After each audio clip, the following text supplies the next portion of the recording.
it's very comfortable to stay where you are. But the handcuffs is the thing that keeps you there, that allows you to never leave. She's the co-founder of a billion-dollar company, Quest Nutrition. She's the best-selling author of an incredible book, Radical Confidence, and she's the host of Women of Impact show. When we started Quest, we put our house up for collateral. So if Quest doesn't work, my house goes away. In all honesty, how the hell do you have the audacity to think that you're going to be better than me when I've put in 10,000 hours and you haven't even put in one? You chose to Netflix and chill. But that's okay, because it's your decision. Just don't trick yourself into saying it's not my decision. I wish. I love working. I love building these businesses with my husband. Why would I change that? Do I need to birth my own children to have a legacy? And the answer is no. I'm not telling people so that I can negotiate whether I'm going to have children or not. And I've accepted the backlash that would come with it. When I go to bed, at the end of the day, I can be at peace with the decision I've made because Lisa, look, you grew up in an environment that believed that you will only get to be married, take care of kids, and now your life is like complete 180 degrees from that. So can you take us back in time to teen Lisa? Talk to us. Absolutely, yeah. So I was brought up Greek Orthodox, and a big part of my upbringing was being taught that as a Greek woman, that my goal in life was to get married and have kids and be an amazing mother. And even when you're a kid and you have all these crazy dreams, I wanted to come to America, I wanted to win an Academy Award. Over time, like every single day, it becomes the dripping effect that ends up changing who you are. Now, I liken it to, have you ever seen a water drop on a stone? Over time, it just starts to change its shape, right? You have like this rock and the water drips, and over time it ends up molding. I think of that as your belief system. So you have a belief system. Each day, that drip of water is draining on you. And then over time, you end up doing something or being something that you'd never dreamt of. So that was exactly what happened to me. I grew up Greek Orthodox. I end up in America, married to a man of my dreams, having these big audacious dreams. But how on earth did I end up for 8 years being a stay-at-home wife, taking care of my husband, which was the thing that I didn't want to do. It's not that it's bad. It's not that there's anything wrong with being a stay-at-home wife. In fact, it was one of the hardest things I've ever done, but it wasn't what I wanted. And I asked myself, how the hell, if I had such big dreams and I went to college and I knew what I wanted in life, how the hell do I end up doing something for 8 years that I despise? And when I look back, it is absolutely the drip that ended up happening on the rock that became who I was. So my dad tells me every single day that I'm going to be a great Greek wife. My grandmother tells me if I'm running on the streets and I fall, she literally, the message she would tell me is she would pick me up off the floor, wipe off the blood and say, oh, it's okay. You're going to be fine by the time you get married. So like the messaging that's doing, right, this Greek woman, to this little susceptible Lisa that's telling me that don't worry, no matter what bad things happen in your life, the goal is to get married. Once you get married, life will be fine. So there's no surprise that I ended up living a life that didn't serve me, living a life that wasn't mine, but living a life that absolutely was the path that my parents created. Now, the question is, how the hell do you get out of that? Most people end up living their lives in that space. Most people will end up living their lives for the greater good of other people, especially once you've started. Like, it's like once you're in it, you're like, well, I can't upset so-and-so. I can't say this. I can't change my mind. I can't let this person down. I can't. That's one part. The other part is you put off your own dreams because you're living in service of other people. So what you end up doing is you say, I will do that when? I will go for my dream once my husband is happy. I will go for that dream job once my kids are in college. I will fill in the blank, do that when something else happens. Now, what you're doing is you're using an excuse, but that excuse feels real.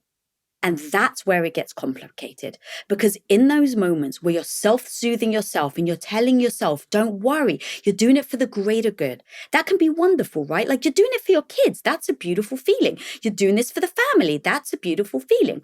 The problem is that the excuse ends up getting in the way of you actually living out your dream. And I ask anyone listening right now, if you want to get shaken awake, ask yourself this question. what if the when never happens? So if you Wow. say, I'm going to do this when my husband is happy, what if he's never happy?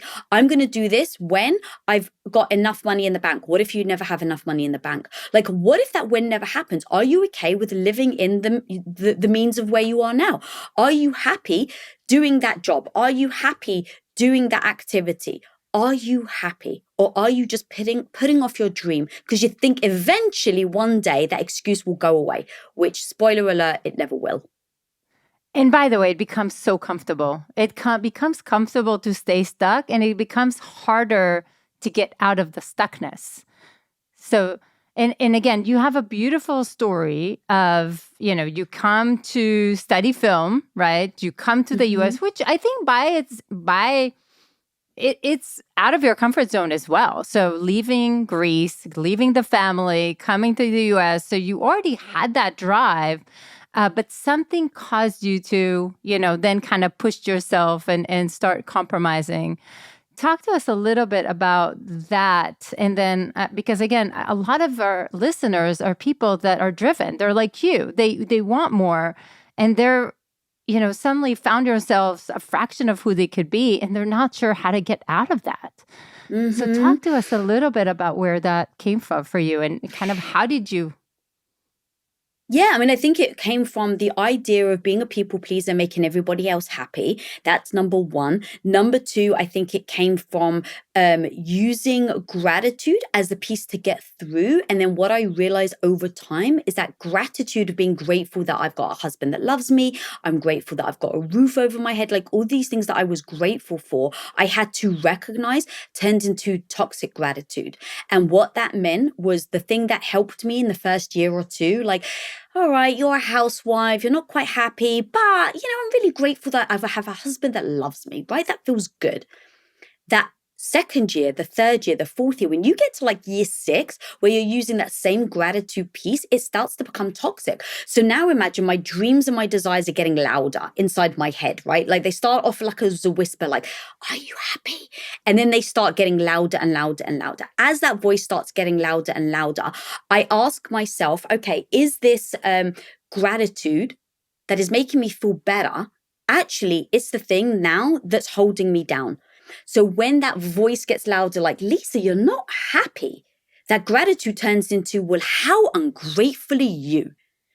After year 7, after year 8, you want another life. You want to go out and work when other women don't even have to, when women have to work and you don't have to. How ungrateful are you? And what I realized was that gratitude piece was now actually keeping me stuck. It was creating the guilt and the shame for me to even want to speak up. So that's like a big piece. I had to address the gratitude.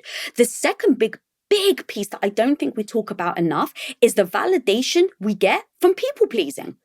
Like it's easy to blame other people. I people please because I was brought up to do it. But the truth is, I feel good about people pleasing. Like, let's just take the extreme, Mother Teresa. She helped so many people. Are you telling me now Mother Teresa didn't get validation from helping people? Of course she did. If she didn't get validation, she wouldn't have done it. So I go, okay, I'm getting validation from being the good Greek wife. I'm getting actual validation from being the woman that's willing to do the hard thing for her husband. And I'm scared to let go. And so the what I call this in my book is the velvet handcuffs. It's going back to your comfortability of what you said before. It's very comfortable to stay where you are. Right? That's the velvet. That's the velvet around your wrist. It's like, it's comfortable. It's soft. It feels it feels familiar. But the handcuffs is the thing that keeps you there, that allows you to never leave.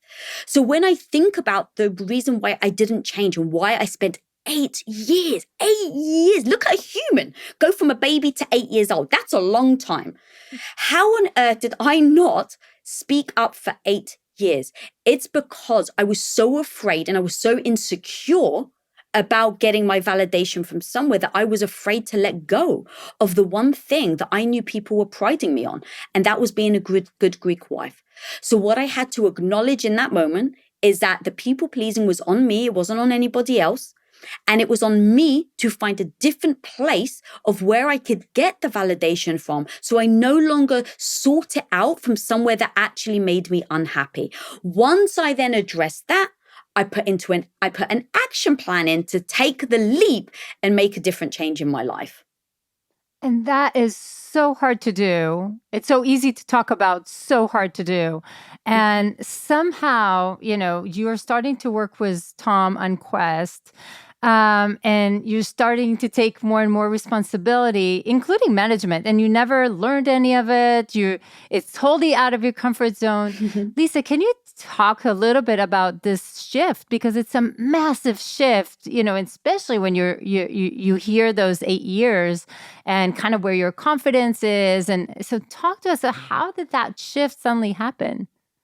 Yeah, I think I'm very goal oriented and I get out of my own way. And what I mean by that is if I feel insecure about something, if I'm emotional about something, if that doesn't serve my goal, I just tell myself that I cannot use that to influence how I show up. So let's take a real world example. Quest has grown at 57,000%. So that takes you from in 3 years, you go the second fastest growing company in North America. In 5 years, we go from zero to $1 billion company. So that's how fast we were growing. Now, remember, I've just said that I was a stay-at-home wife for 8 years. So I was a boss of 2 dogs. That was it. That was my experience. 2 little chihuahuas. So now we grow so rapidly, we start to build our manufacturing. And because I was the one that was shipping bars from my living room floor, I was just walking to the post office, mailing one box here and there. When you're grown at 57,000%, what that looks like is one day you're shipping from your living room floor, a couple of bars. And then within 2 years, I've got 10,000 square feet. I've got 40 employees working just in my department alone.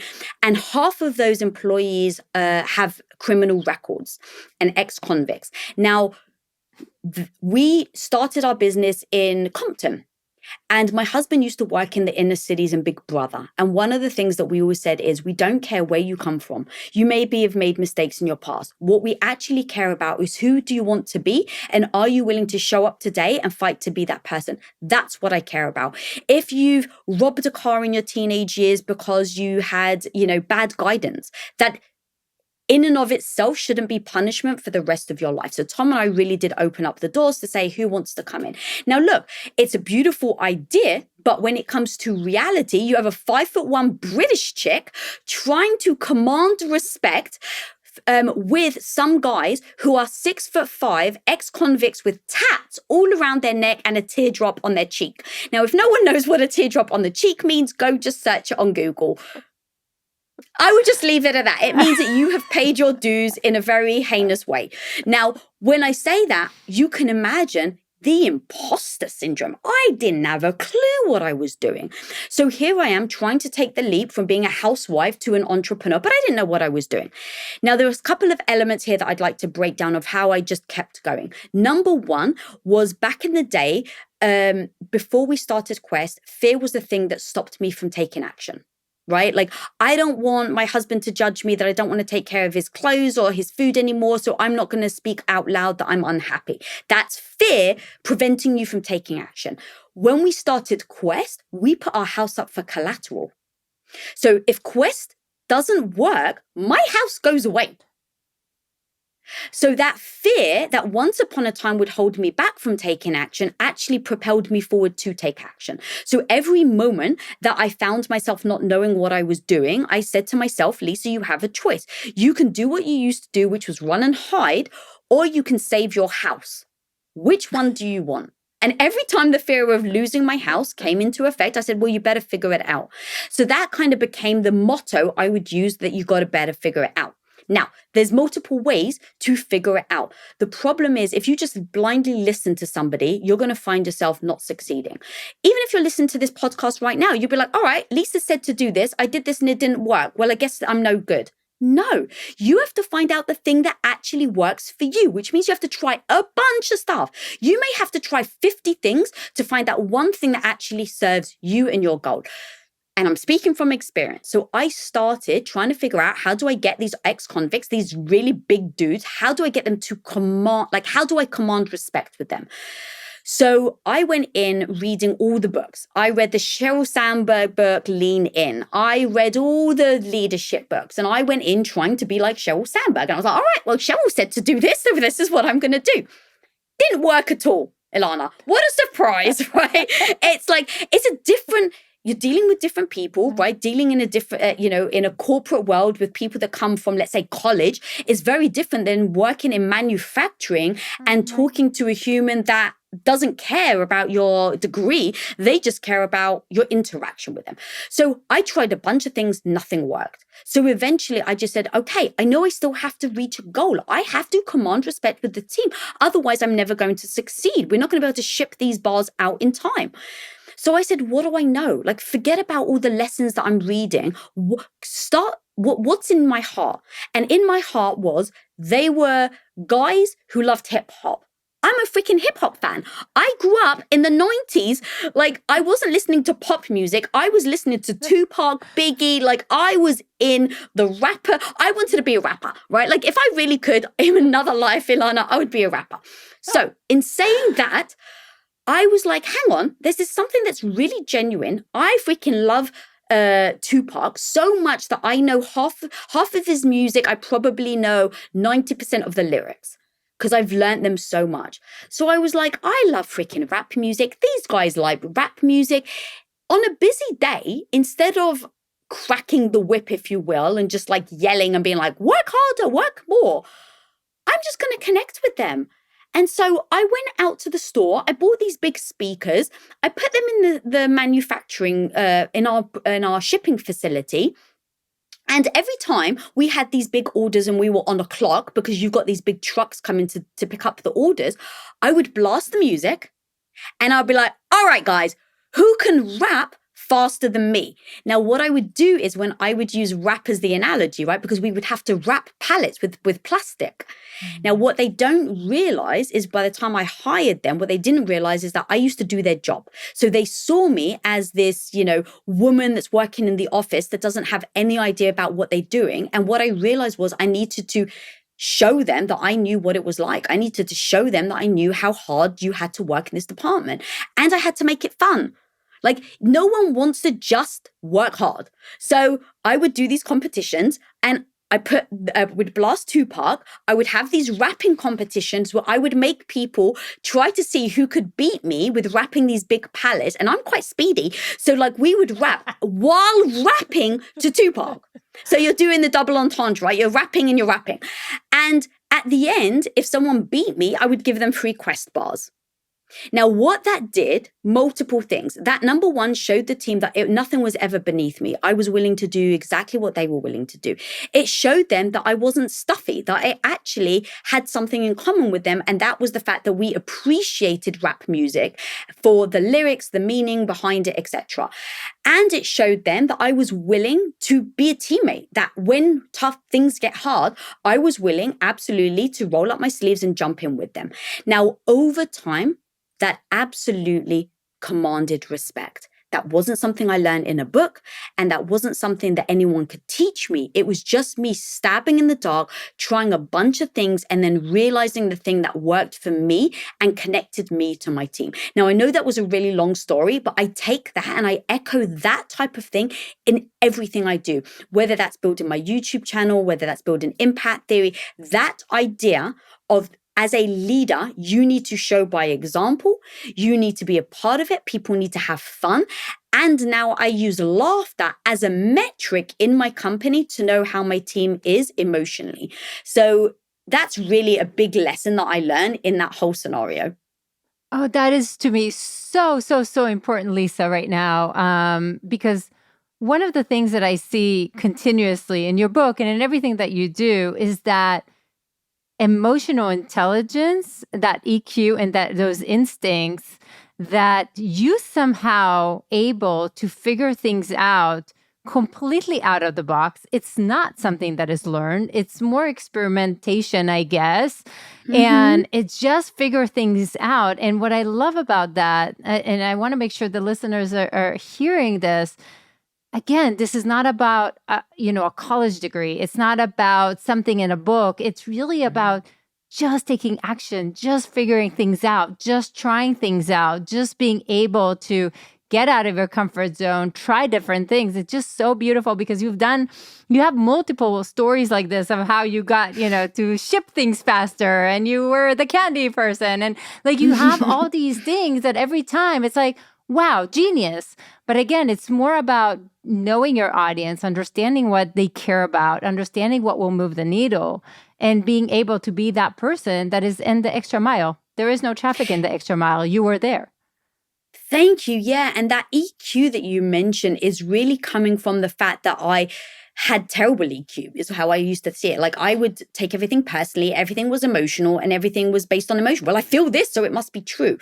And what I realize is every time I match my feelings and emotions to the goals I'm trying to get to, I realize that a lot of the time my emotions were actually getting in the way because I would take things personally. And that's where I started to go, okay, this doesn't serve me. And what I understand about emotions is the fact that if I know that if I don't eat for, let's say, 10 hours, I know I'm going to get moody. I'm going to get agitated.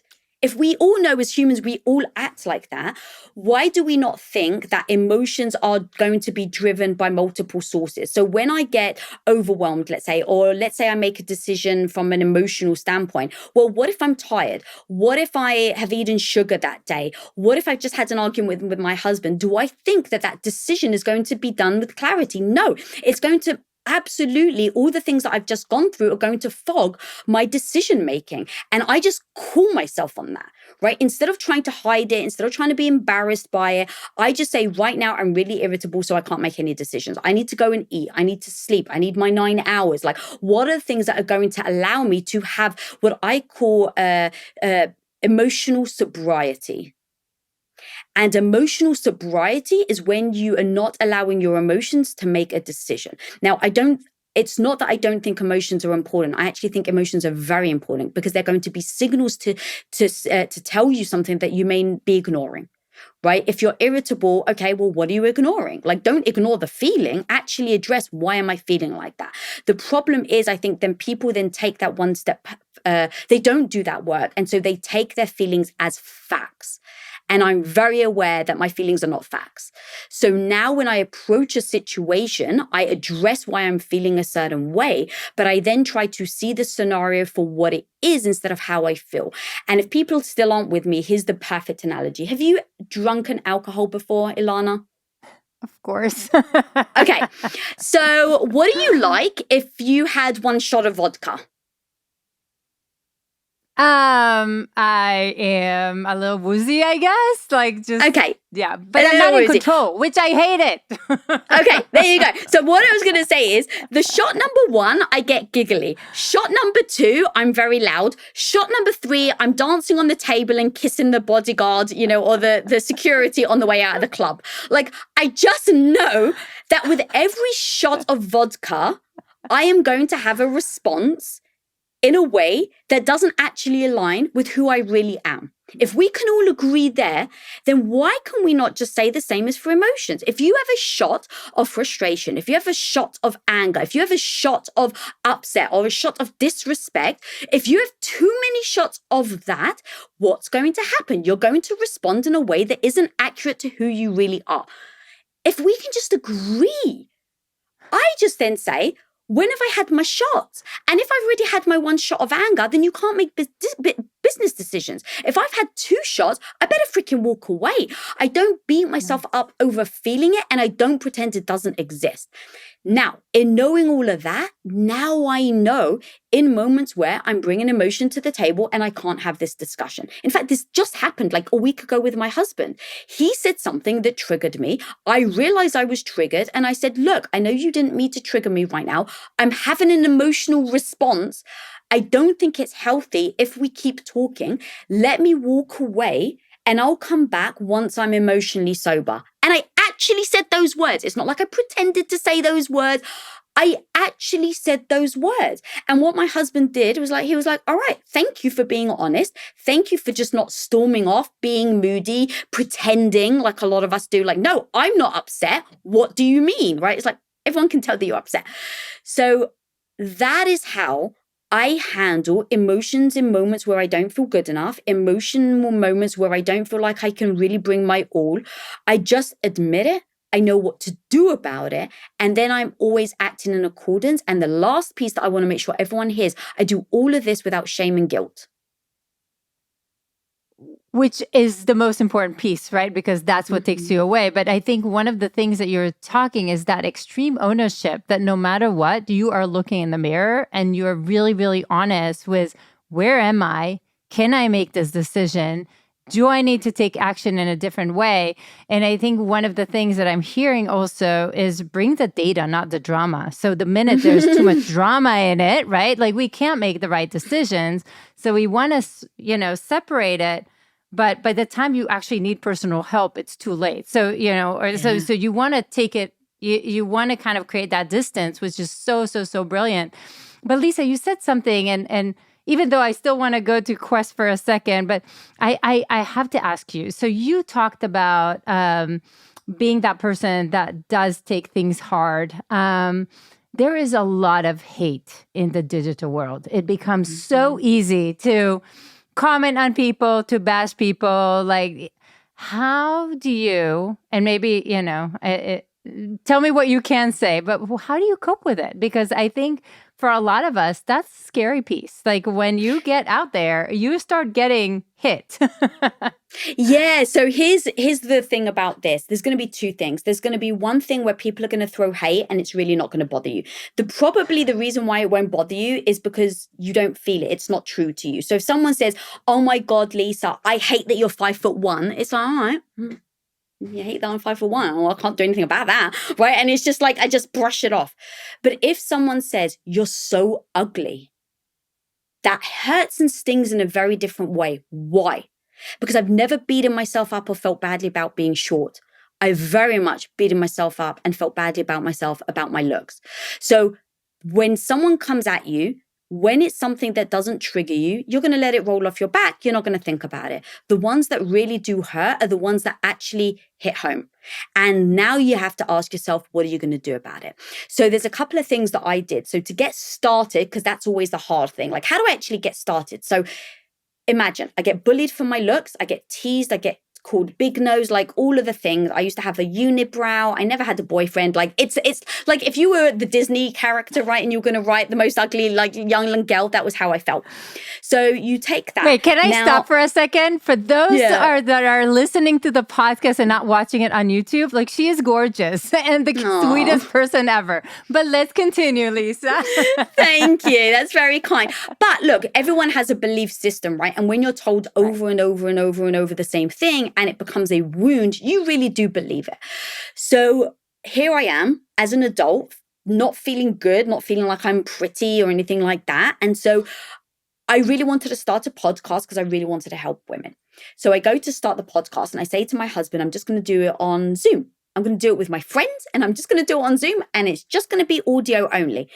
Now, my husband, being the person that says, we promised we would be with each other, he called me on my own BS, basically. And he said, hang on a minute.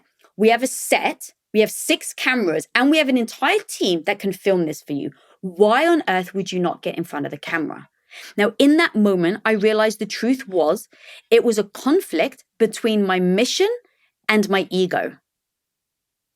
And I had to be honest about it because my mission is to help women. Do I think that if I could go video and audio, that I'm going to reach more women than just audio? The answer is yes. Okay, if I know that is true, why do I not want to get on camera? It's my ego. I don't want to be bullied. I don't want to be made fun of. I don't know if I can cope. I don't know if I can handle it, right? All the things that are going through my head. As soon as I just put them out, like the reality of what is more important, Lisa, your mission or your ego, then there was nowhere to hide. Now, I like to do that. I like to not hide anywhere because that's where the reality always comes through. So once I realized that I had to make a decision, I let go of any judgment. That's the second piece, is that If I chose ego, no one's got a right to say that's right or wrong. I have to do what is right for me. I have to do what makes me feel good when I go to bed at night, because no one's around except for me and my thoughts. So if I can't be proud of myself, it doesn't matter what other people think. So just remember, guys, when you're asking yourself this question, what's more important? It doesn't matter what other people think. What actually matters is what you think, because it's not like it's wrong for me to choose my ego. It's not wrong. Wrong according to who? So once I was allowed to remove the judgment of it as well, and I was like, oh, which one is actually the thing that you're going to be proud of when you go to bed at night? And I knew it had to be getting in front of the camera. It had to be my mission was more important. And so now that just gave me the decision making. The decision was, I now have to get in front of the camera. That doesn't eliminate the fear. It doesn't eliminate the ego taking a dent. Like, it doesn't eliminate any of that, but it allowed me to just make the decision. And now I wasn't second guessing myself. And then that piece then allowed me to start moving forward and get in front of the camera. And that was the important part, though, of how, I actually lost track of your question, but hopefully I'm answering it. No, you are, yeah. But that was how I ended up taking the leap, is I had zero confidence. I didn't know what I was doing. It wasn't like I thought it was going to work. It wasn't like I had confidence in myself to be a big YouTube channel or anything like that. It was just, I had to stare nakedly at the decisions I was making, take the freaking blinders off, and be confident, at least in the decision I was making. Not confident that one's going to succeed or one's a better option, just confident in the decision I was making for myself, and blocking out all the noise and blocking out what other people thought. Now, actually, I just remembered your question. So now going to that part. So now you can imagine I'm on camera and I see these hate questions or these hate comments in my YouTube channel. Because I've so tied myself to why I get on camera in the first place, you can imagine now when someone throws hate at me, I say, does this matter more than you helping women? Does this bad comment matter more than your mission? And every single time I ask myself the question, I'm like, no, this freaking comment doesn't matter. So that's the first step. Now, the second step is, what do you do to respond? Do you ignore it or do you respond to it? I happen to have a massive empathy in my body. I don't know where it comes from, but every time I see hate, I'm like, wow, what's happened to that person where they're so cruel towards me and they don't know me? So then it comes the empathy piece where I'm like, wow, how much hate have they had to get in their life to think that it's okay to come on my YouTube page or my Instagram page and be that cruel? Wow, they must have gone through some hard crap for them to say this. So that's the second piece, is the empathy. Then the last piece is, sometimes I ignore them because I'm like, it won't serve me or them. Sometimes I will respond. And I used to respond with, this is actually very spiteful, right? Like, I would like highlight the cruelty that was behind the comment. And then I realized, all that's doing is actually making them feel worse. I'm not actually helping the scenario. So now my response, and I did this 2 days ago, in fact, my response is, it probably took you 2 minutes to write this hateful comment. Can you imagine all the good you could do in the world if you took that 2 minutes and told someone in your life that you loved them? Could you imagine what a world we would live in if we did that? And within 2 minutes, they deleted their comment. Now, I hope that they deleted it because I actually got through to them, because that's my goal. I'm not looking to make anyone feel badly. But the truth is that if I can greet that type of negativity with grace, what world could we live in? And that's really now where you're finding me, where how can I greet hate with love? And every time I see the hate, I show love. What would that look like? And it's an experiment. I don't know. You may find me in a year being like, that experiment failed. Everyone just met me with more hate. But I'm going to keep repeating, I'm a person of, I want to reach my goal. And so every time I'm just willing to try different strategies. I'm willing to try different techniques in order to get there. So in a year, if I realize why that didn't do anything, I may try a different technique with the haters. And that will be my next step. But I won't give up because I'm so dedicated to the goal. Oosh, I love that, Lisa. That was like a mic drop over here. I love that. And speaking of your mission, I do want to go back, but your mission is huge, right? Is to help women become this like confident badasses that you're meant to be. Talk to us a little bit about like impact theory and your mission today. Like I do think this is really, really important because confidence is one of the biggest things holding people back. Yeah, exactly. And the thing that used to hold me back from reaching my confidence is my emotions. So there's no surprise there. Sorry, what was the question? Yeah, like tell me about your mission. Like, what are you doing to help these women?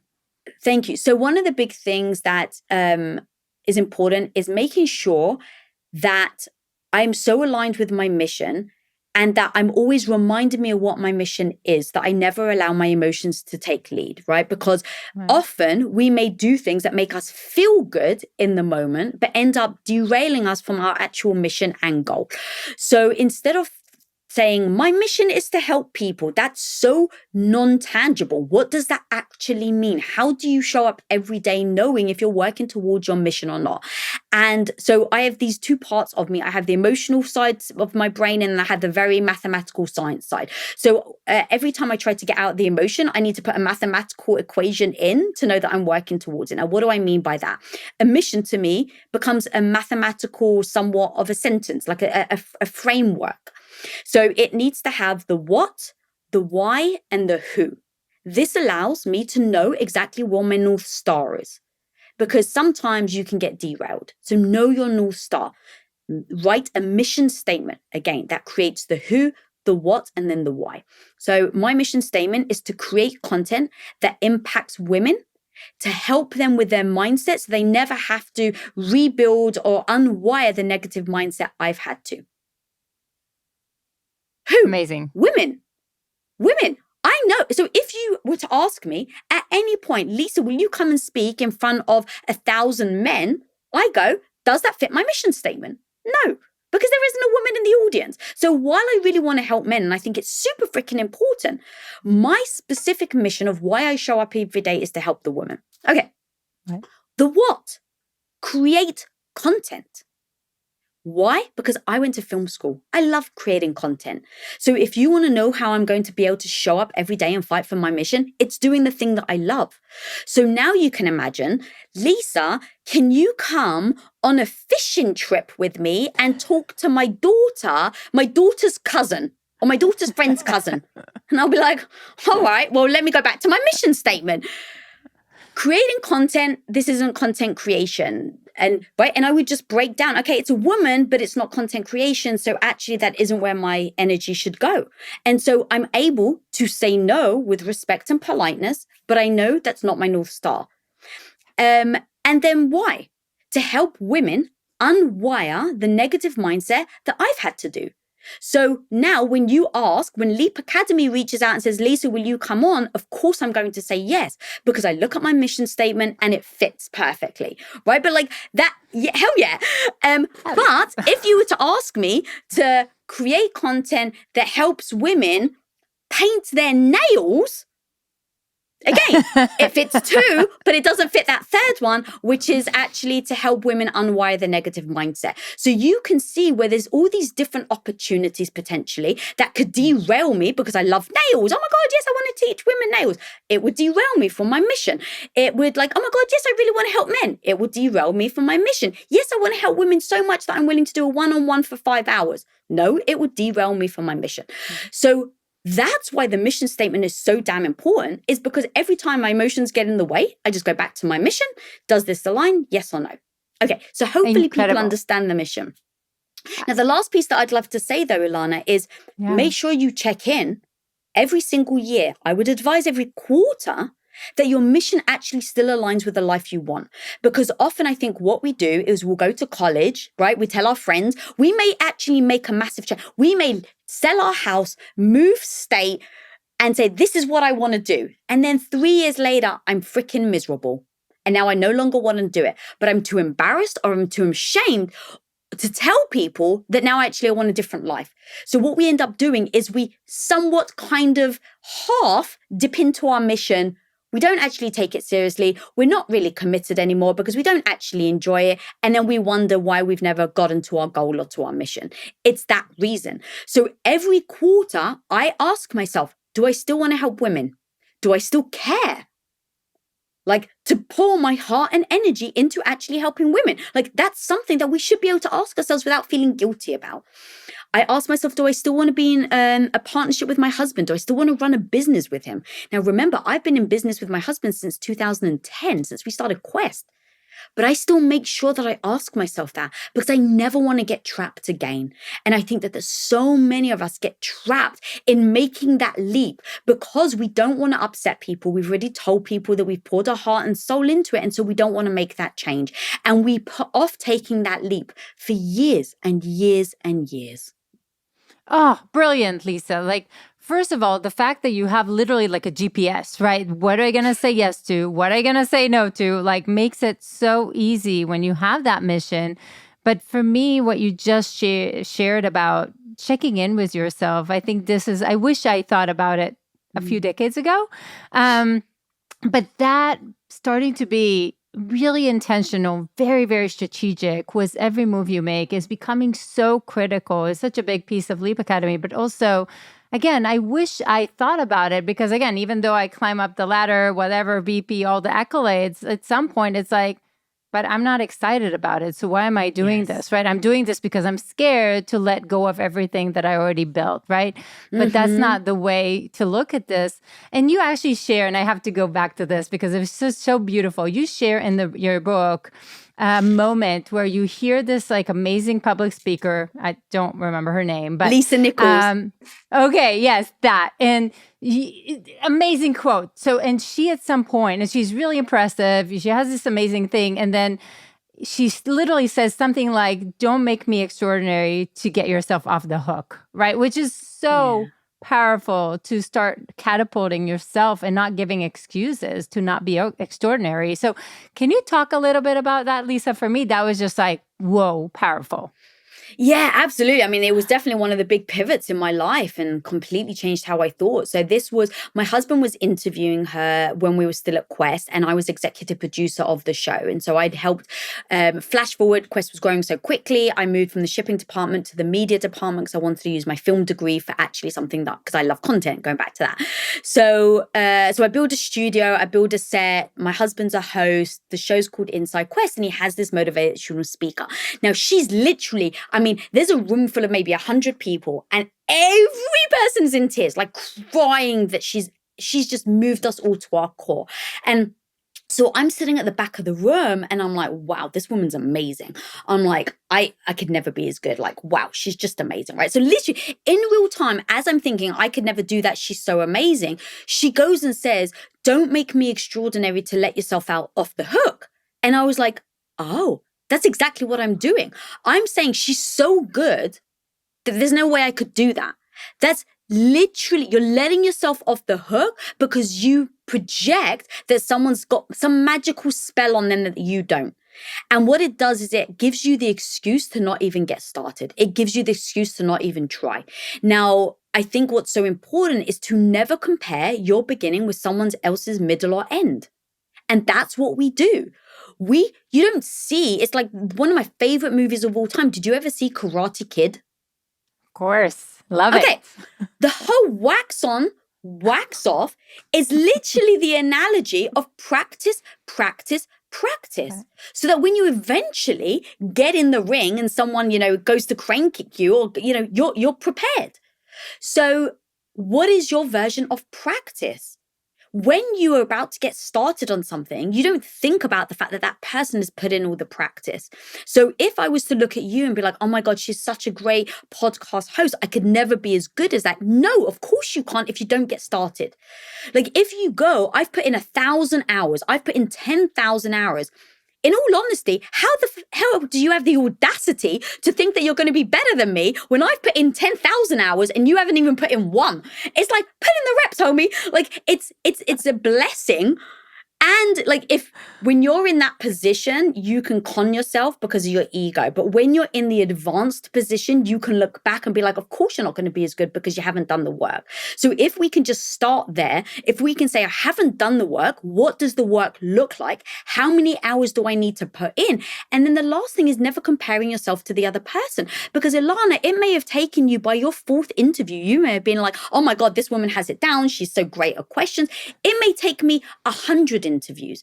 Now imagine if I paint my future on what you've done. Now after episode 10, if I'm not as good as you, I'm beating myself up. Versus saying, what is the thing that is going to allow me to get to my mission? And if that means I have to put in 100 hours and that 10 times more than Ilana, then cool, I've got to put in 100 hours. You maybe have a skill set that I don't. So maybe I'm starting behind the 8 ball. Let's say you played the flute or the clarinet when you were a kid and I didn't. And now I want to learn how to play the piano. All right, well, you're ahead of me because you know how to read sheet music. So I go, even if she's never played the piano, she knows sheet music and I still have to learn the sheet music. So there's so much complexity to how someone got where they are. And I get the natural inclination to make them extraordinary. Because sometimes you don't actually want to do what it takes to get there. And that's where I talk about in the book, Playing the Game, no BS, what would it take? No BS, what would it take for me to have a podcast as big as Ilana's? Like, actually play the game. Maybe, in fact, Ilana, how long do you spend on the podcast, Leap Academy? Roughly how many hours a week? Enough. Too much. But I love it. I love it. I love it. Okay, give me a certain amount of hours, roughly. On our podcast, probably about, I don't know, but I have a full team, 20 hours a week. And on our programs, probably another 50 hours. Like, I'm working my ass off. Like, if somebody thinks that I'm sitting on the freaking beach, I am not. Okay, perfect. All right, so let's say you do 50, 20. So you're probably doing around 70, 80 hours a week, which is absolutely insane. So to your point, you don't have time to go to the beach. Okay. So now let's say someone's sitting here and they're listening to this podcast and they're like, I want to have a podcast like Ilana's. I want to be able to monetize it. I want to be as big. I want to be the, number 1 or number 2 in education. Amazing. Now play the game. No BS. What would it actually take for me to be as big as Ilana? Because you can't just expect that to happen. So that's where I go into get detailed. No BS. What would it take? You can't go to the beach. You can't go on that vacation. You can't say yes to those dates. You can't go to, like if you've got kids, maybe you can't go to every parent-teacher meeting. Like that is the realities of showing up like Ilana. That's the reality of having something like Leap Academy. So when someone's sitting at home right now saying, I want a podcast, how do I get it? I'm not even going to get started because I'm not as good as Ilana. That's the one excuse. The second excuse is that I don't have the time or I can't. Well, if you put in 70 to 80 hours and you played no bullshit BS, what would it take? And you have to say no to those beach vacations and you have to say no to those outings and you have to say no and no and no and no. Now you can see how you end up getting as good as Ilana. But you have to put in the reps. And if you're not willing to do the reps, of course you're not going to be as good as them. But don't trick yourself in thinking it's because you don't have the capability. That was powerful, Lisa. Oh my God. That is incredible. And she's speaking, but she has like 1 million and something and followers on YouTube and 1 million people on Instagram. But it's about asking better questions and looking in the mirror to say, what are you really willing to do for success, right? Because the truth is, I hear it all the time. Oh my God, I want the freedom. I want, my company to be successful. And then they go and binge watch Netflix for 5 hours a day. I can't afford that. Mm-hmm. I mean, I wish that sounds, cool, but no, that's not happening in my future. So you better work hard for it. Not work hard and just accept that they're never going to be as, potentially as big as you, which again is okay. But don't beat yourself up and then in 10 years say, I can't believe I'm not as big as Leap Academy. Well, no. You're not as big as Leap Academy because you chose those moments where Ilana's off working. You chose to Netflix and chill. But that's okay because it's your decision. Just don't trick yourself into saying it's not my decision. I wish. Oof, powerful. But it's true. It's that extreme ownership. And again, you live that. Again, no, you somehow got your instincts, and there's just brilliance. So Lisa, but tell me, you are very honest with two things, and I wonder about them because I think some listeners are very, will be very inspired by them, if that's okay to go there. One is about your eating, and another one is about deciding to not have kids. So first of all, what made you be so honest about it? And second, if you're going to share one of them, how did you tell us the story maybe of one of them? Of my health?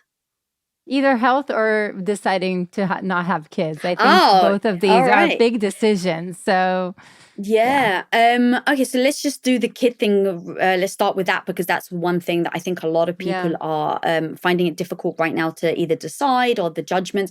Being Greek Orthodox, it wasn't even in my brain or thought process to realize I had a choice whether I wanted kids or not. Now, that may seem crazy now, but I was born in 79, so that I'm 45 years old. So it was at a point where I was like, of course I'm going to have kids. Like, it didn't even dawn on me that I could ask myself, did I want children? Now, as Quest started to grow and as I started to just help out, that was like what I was, I'm just going to help out. I'm the good Greek wife, remember? I'm just helping my husband out, not realizing we would grow so quickly. So I'm like, I'm helping out. And then every day I was like, wow, I really love this. Like yesterday, I had no idea how to do X, Y, and Z. Today, I figured it out. Wow, I didn't realize I could do that. And yet I managed to figure it out. Like I had such low self-esteem that every day I was doing something and figuring something out. I started to build pride. And that pride made me realize that I could maybe be unstoppable. And I actually said that, maybe you could just keep going. Maybe you can keep figuring things out and you're not as dumb as you thought you were. So that's an insight into me. When I was a kid, I used to think that I was dumb because I was the artist in the family and my dad, and I wasn't getting A's, I was getting C's. So the narrative I taught myself growing up was that I was the dumb one in the family. So by the time Quest started to grow and I started to realize, wow, hang on a minute, I've had this idea that I was really stupid, but I've kind of figured this stuff out. Maybe I'm not as stupid as I thought I was. I was finding the validation, and that validation piece that I said that I was getting from being the stay-at-home wife, I realized I could now build my validation in being the person that didn't know something one day and could figure it out the next. Now that idea was so enticing to me. Because imagine now I fail. Oh, well, if I fail, what did I learn? Oh, great, I'm more powerful for it. Brilliant. Now I validated myself through the failure, which is just insane in and of itself. So I was like, this is fascinating. I wanted to keep going. And that was where I just paused and I said, but Lisa, you're about to have kids. And I was like, well, hang on a minute. Do I actually want kids? And that's where the idea came from. So the way that I processed it is I'm very honest. What does life actually look like in every possibility? So I just started writing out what are the possibilities. Number one, I quit my job and I'm a stay-at-home wife. That's a possibility. Number two is that I keep working and I still have babies. That's a possibility because I know women that have done it. Number three is that I decide not to have kids and I just keep working. All right, those feel like three very possible buckets. Now what I do is I take an average Wednesday because Ilana, we can all trick ourselves into thinking something's going to be amazing, right? We can trick ourselves into be like, oh my God, I really want to have 1 million subscribers on YouTube like Lisa.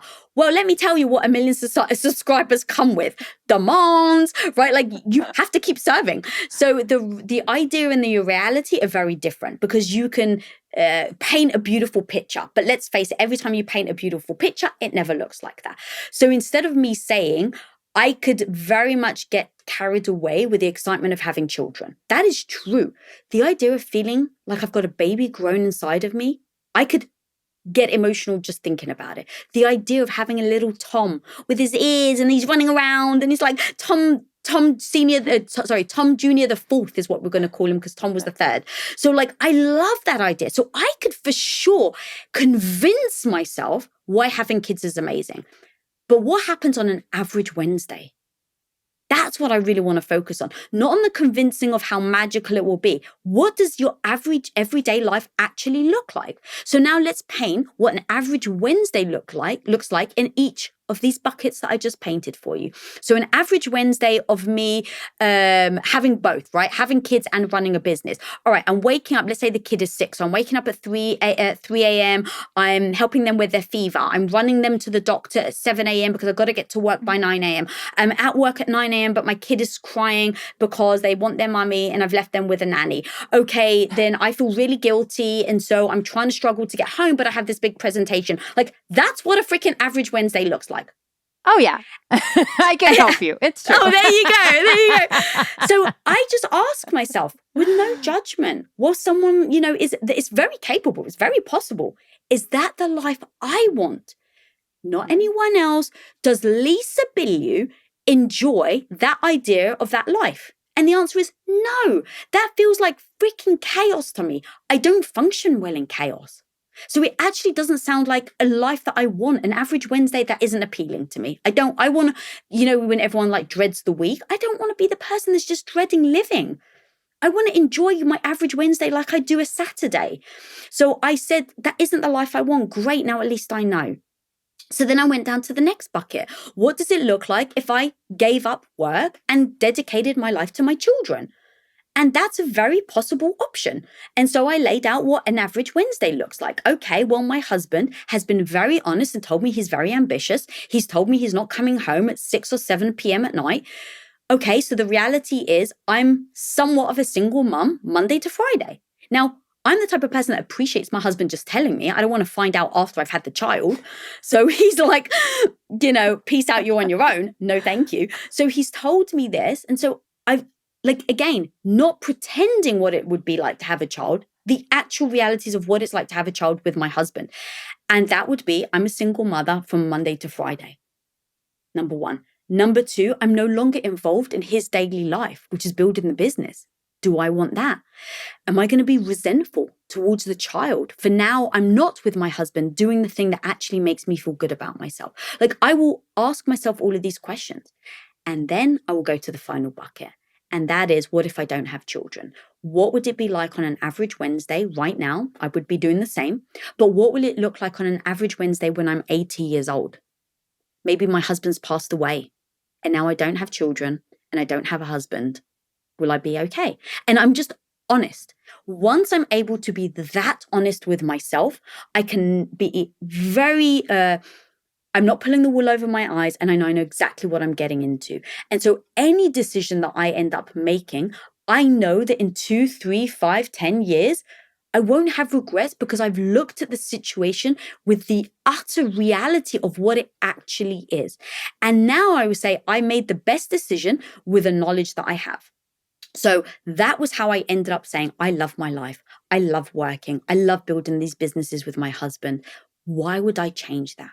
Now, the final piece is listening to other people. A lot of the times, and when we make a decision and what we feel, we're like, we want to block everyone out. Don't persuade me. I don't want to hear you. Now, why? Are we so worried that they're going to persuade us? But if they persuade us, aren't they actually then showing us something else that we haven't seen? So I think if my decision cannot withstand people's disagreements, people's rebuttals, then maybe I wasn't strong in my conviction in the first place. So what I then did is I allowed to listen to people to say why they think I'm crazy to make the decision that I don't want children. So number one was my dad. Oh, who are you going to leave your money to? That was his thing. It's like, Dad, I don't live in the ancient times. I think if I've actually spent every last penny on my dying bed and I'm taking my last breath and then I'm writing the last check, that's a life well lived. Then he would say, who's going to take care of you when you're older? And I thought, okay, that's actually a very valid thing. I cannot ignore that parents do turn to their children to have that support system when they're elderly. What am I going to do? Okay, I better build a great friendship circle. I better have people around me that I've poured my heart and soul into. And just because I haven't given birth myself doesn't mean that they're not going to be around. And then the last piece is your legacy. People always say, yeah, but what about your legacy? I had to then just ask myself, what the hell does that mean? Like people throw around phrases and you kind of repeat the phrases, but you don't actually ask yourself what that actually means, right? So I'm like, what does it actually mean to have a legacy? And I perceive the word legacy as being something that you are remembered even after death. Great. If that's true, do I need to birth my own children to have a legacy? And the answer is no. So that, I know it was a lot, and I know that was a really long explanation, but that's how I make decisions. And that was exactly how I ended up deciding I don't want children and I just want to keep helping other women in the world. Wow. So, first of all, I love this story because I think your honesty is really, really important. I think a lot of people are doing a lot of things because what society expects from them versus what they really want for themselves. I think what you're sharing about asking really strong questions, and you see it all throughout this conversation and everything that you share, but you ask really hard questions and really honest questions with yourself. And the level of questions that you can ask yourself will determine the level of decisions and results that you're going to get. And I think that is so powerful. Why did you decide to be so open about this and everything else in life? I think the truth is that I felt like I was alone. And when I was making the decision to not have children, especially, and like, I don't know where your listeners are from, but when you're brought up in a very heavily cultural background, like being Greek Orthodox, like that's a heavy thing. And so for me, making that decision to not have kids was unheard of. In fact, marrying someone out of my religion was unheard of. Did you see the movie My Big Fat Greek Wedding? I did not, but I come from a very similar religion, so I get it. Do you really? Yeah, so, Jews are the same. Like it has to be within the same. Yeah, it's the same. Yeah, it's exactly the same. So I found that the pressure, like marrying someone in my culture, was already pressure, as it was. Marrying my husband and him asking my dad for his blessing to marry me, and my dad said no. And I still married him was one really freaking hard because I was daddy's girl. So how do you make a decision against the person in your life that is probably one of the most important humans, which was my dad, and then go against his wishes? How did I navigate that? So that was like one of the big things where I was like, okay, unfortunately, going back to asking yourself the hard question, what does my life look like when I'm 50? What does my life look like when I'm 60? And if nature takes its course, while it's heartbreaking to think, if nature actually takes its course, my dad is going to die before me. Okay, if my dad dies before me, that means he's not going to maybe be around when I turn 50. Okay, if I turn 50 and my dad's not around and I've not married the man of my dreams, who do I have to blame? I can't blame my dad. So do I want to get to 50, not have my dad around and have made the decision on my love life that was to please him and not me? No. So that was how I was able to make the decision. Again, I listened to my dad's opinions because I think there's some validity in what he was saying. Because he was like, it won't work. Dad, why won't it work? Because two cultures that don't understand each other can never work. Okay, my dad actually had a point. He actually waved a flag that while other people may either try to push out because they don't want to hear negativity or ignore, I was like, what if this is true? And so what I did is, if it was true, then me and Tom have to sit down before we get married and talk through our culture. And that means what is important to me. If we have kids, I want them to learn Greek. If we have children, I want them to get christened Greek Orthodox. And here were all the things that were important to me. And so Tom then said the same thing. And so we were able to align on the cultural differences that I don't think we would have if my dad hadn't said it won't work. So I take the negativity as actually a lesson and a warning sign of what I can do differently. So going back to your question, knowing that I've already upset my dad once by marrying a guy that he didn't want me to marry was hard. Now I moved to America, which is another thing, is like against your culture. You don't move that far away from your family. In fact, my dad bought the house opposite him when I was 9 years old, and he said, when you get married, you live in this house. You're laughing probably because you know exactly the same thing, right? The Jews are exactly the same. So same.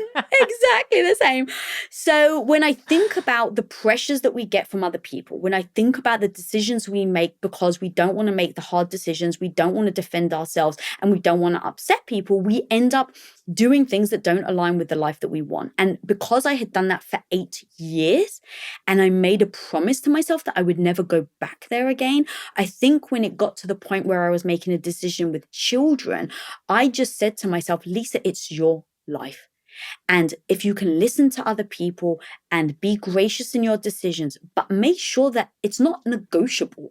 Like, I'm not telling people so that I can negotiate whether I'm going to have children or not. I'm telling people to inform them. And if they have advice and an opinion, I'm going to listen. But this isn't a negotiation. And so I went in there knowing this wasn't a negotiation. It was my life to live, that God forbid something happens to these people around me, my dad or anything else, the people who are telling me, well, you should have kids. I know that when I go to bed at the end of the day, I can be at peace with the decision I've made because I've done it because I've wanted to, not because other people have influenced me. And I've accepted the backlash that would come with it. And the backlash originally that came with it, especially being a Greek woman, was you're selfish. I even had a comment that I screenshot and saved. I wish I had it with me. The comment, you want to talk about bad comments? Someone said, Lisa, your husband is pretending that it's okay you don't have children. When you turn 50 and you're old and wrinkly, he's going to leave you for a younger woman and have children. Speaking of bad comments. Yeah. How much now hate? You can, Yeah. So now in that moment, you can convince yourself that that person is right. You can convince yourself that their decision, they have the right to shame you. No one has the right. And I won't allow it. And that is in my control. I won't allow it to shame me. And so in that moment, I just took the comment and I said to my husband, I just want to make sure this isn't true. And he just looked at me and he's like, of course it's not true. I was like, all right, great. Thanks, babe. Love you. Bye. But like going back to like always checking in on people, it's like maybe my husband has made the decision, right? Like, or has changed his mind. When we decided not to have children, he was very okay with it. But if he wants children now, we have created a space to have that honesty where he can come to me and say, look, I know you're 45. I know you probably can't bear children anymore, but I want kids. Would you consider adopting? Would you consider fostering? Like there's always space for us to say to each other the hard thing and ask each other the hard questions. But it's always in service of trying to get to the answer that feels right for you. So at the end of the day, hopefully the description, the breakdown I've had, how I handled children, people can use for children or anything in their lives. But don't you dare let other people make a decision for you. If you believe in, I'm not religious, so I don't necessarily believe in an afterlife. Now, look, I know other people do, and there's zero problem with that. But I just go, okay, I believe my life on earth is finite. So if my life is finite, what the hell am I doing with the 24 hours I have right now? Am I living it in service of someone else, or am I living it in service of myself? And that's so powerful. So to me, yes, we have one life to live. And how are we maximizing it to create the life that we want? Not just a paycheck, not just, tick the box of what our society expects, but really, how do you live the life that you want for yourself? Mm-hmm. Which is just so powerful, Lisa.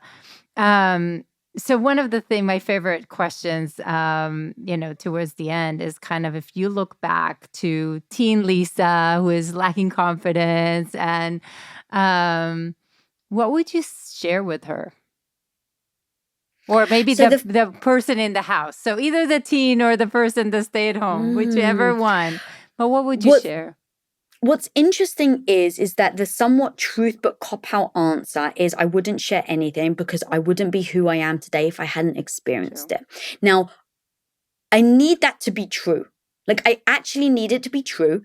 And the reason why I need it to be true is I tell myself that the next time something goes wrong, I'm just like, oh, this happened for a reason. You're going to learn from it. So every time something bad happens, I need it to be true that I'm going to get better for it. So if I go back and I try to soothe the Lisa, then I'm kind of eliminating the belief system that I have today. So I want to make sure that I'm never given a fake answer, which is why I give all of that caveat.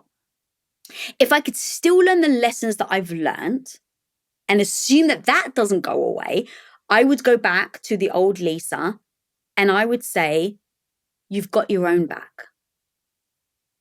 You've got your own back. Because I spent so many years looking for people to have my back.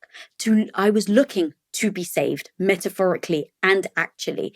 And every time I was looking to my dad, I was looking to my mom, I was looking to friends, I was looking to co-workers, I was looking to my husband. And you had said it earlier, I've had massive gut issues. And one of the biggest realizations was I got married very young. And so me and my husband are very much intertwined and I love him and we trust each other, but I would turn to him for everything. And so what ended up happening was I didn't build my own backbone. And so it got to a day where my gut was so bad, I couldn't even stand up. I was having excruciating pains. I was 20 pounds lighter than I was now. And I was in the middle of a photo shoot and I'm getting these pains where I could barely breathe. So of course, being a woman, you don't want to make a fuss. This is what I told myself. So I just politely excused myself. I run upstairs and the pain is so bad, I actually fall to the floor. Now in that moment, I have my husband to lean on. So I've got my phone next to me. We have a rule that we're allowed to call each other and we're allowed to ignore each other. I can ignore the first call. I can ignore the second call. But if one of us calls the other person for the third time, it means I don't care what you're doing. You could be interviewing the president of the United States. If I call you 3 times in a row, you drop everything and you answer. That's our code. Great. So imagine I'm on the floor, I'm taking a breath, I'm trying to call him. Hey, I need your help. He doesn't answer.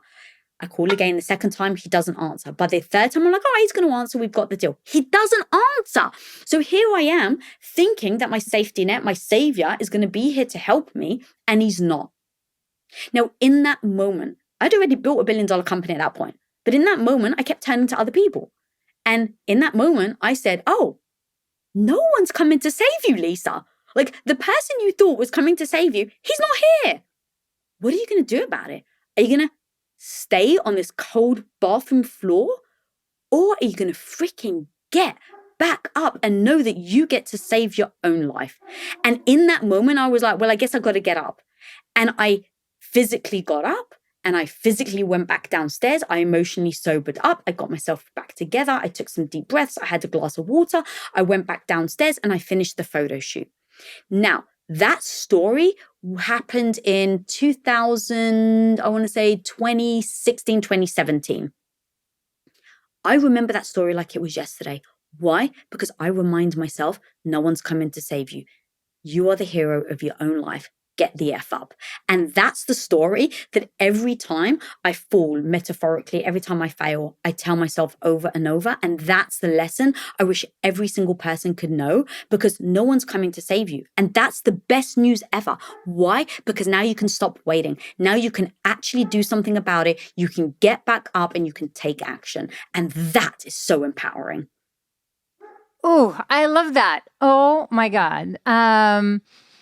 Because again, yes, every single thing you go through is a muscle you need to build. And that's what creates you, right? And there are elements where you need, like, if you could remind yourself that earlier, right? And you could realize that I can save myself and I can trust myself. And yes, I can actually do this. It's just so powerful. Oh my God, Lisa, like I told you, my hardest problem would be in this conversation is not to talk for for hours, but thank you. You're just incredible. You're just full of sunshine. Like I hope everybody will also see it on YouTube. Like you're just full of happiness and it's just so great to talk to you. Thank you. And here's the reality. I'm not always happy.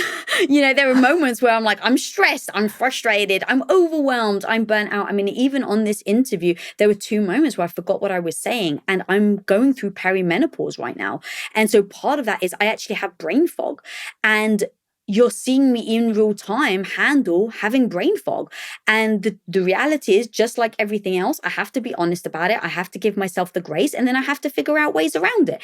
And so, thank you for having me and thank you for saying that. But I want people to know that even in being happy, it takes action. It takes work. Like, I put my hair in a certain way. I wear my Wonder Woman jewelry, right? Like, I love women. So coming on and seeing you and talking to you is so energizing. Like, all of this is absolutely deliberate to make sure that I show up in the way that I want to show up. None of it's by accident. It's not like I have a happy bone that I'm always, like most of the time I'm actually stressed, but I just make fun of myself, and I'm try to be lighthearted about it. Incredible. You are just joy. So thank you for inspiring. Thank you for everything that you're doing. And thank you for this big mission that you're sharing with the world, Lisa. Oh, thank you for having me on. It was such a joy to speak to you. More episodes that you're going to love are right around the corner. So definitely make sure to click the like button and subscribe to our channel. Also, who in your life should see this today? Do share this with them. This will inspire and help those you care about and helps us continue to bring amazing guests. And I will see you there.